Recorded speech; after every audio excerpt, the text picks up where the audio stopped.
নমস্কার বন্ধুরা, দেখুন আজকে হবে আলু আর পটল দিয়ে পনিরের রসা হবে। আর এদিকে আমি ভাত বসিয়ে দিয়েছি, ভাতও হয়ে এসছে প্রায়।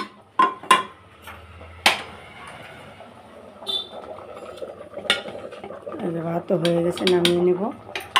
ফ্যানটা জড়িয়ে নেব হাতে। ভাতের ফ্যান জড়াতে দিলাম বন্ধুরা। এখন পনিরটা করে নেব। তেল দিয়ে দিলাম। প্রথমে আমি পনিরটা ভেজে নেব। প্রথমে আমি আলুটা ভেজে নেব, তারপর পটলটা ভাজবো, তারপরে পনির। আলুটা ভেজে নেব বন্ধুরা।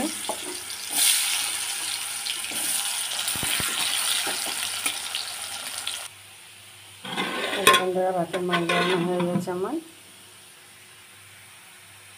আলু ভাজাও হয়ে গেছে। আলুটা তুলে নেব, নিয়ে পটলটা ভাজবো। আলুটা তুলে নিলাম, পটলটা ভাজা বসিয়ে দিলাম। এইরকম কচি পটল দিয়েই ভালো লাগে পনিরের রসা বন্ধুরা।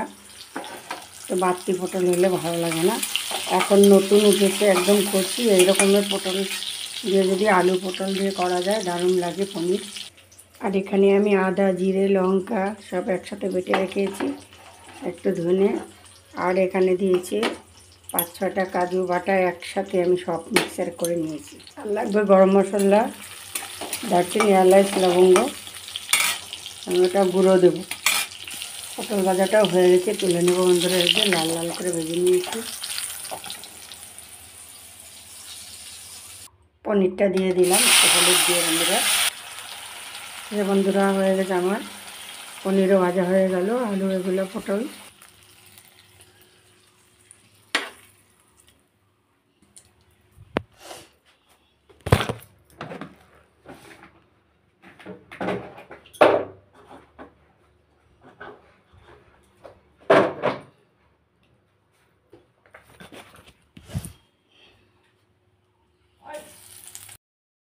গরম মশলা সম্বাদ দিয়ে যে মশলাটা বেটে রেখেছিলাম, আদা, জিরে, লঙ্কা, ধনে সব দিয়ে দিলাম।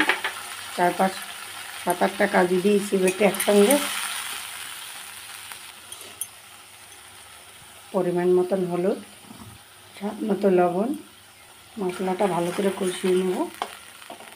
একটু টমেটো পেস্ট দিয়ে দিলাম।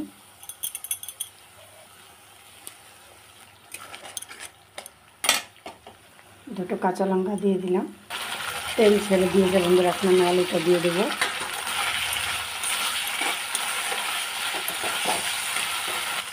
বন্ধুরা আমি এখানে নারকেলের দুধ দেবো 1/2 কাপ। দুধ দেওয়ার জন্য কালারটা একটু অন্যরকম থাকলো নারকেলের দুধটা দেওয়ার পর। এবার আমি পটলটা দিয়ে দিলাম। নিরামিষ আলু পটল দিয়ে পনিরের রেসিপি যদি এইভাবে বানাই, যে কোনো কিছু ভালো লাগে।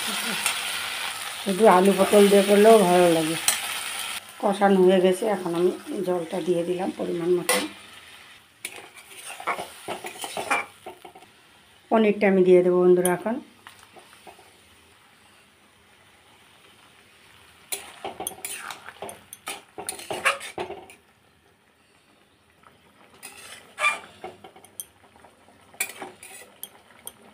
ভাজা জিরের গুঁড়ো দিলাম 1 চামচ।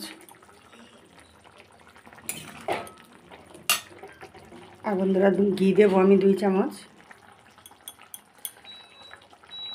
ঘিটা আপনাদের পরিমাণ মতো, আপনার যতটা লাগে ততটাই দিবেন, পনির বুঝে। হয়ে গেছে বন্ধুরা, নামিয়ে নেব আমি এখন। পনিরের রসা কমপ্লিট।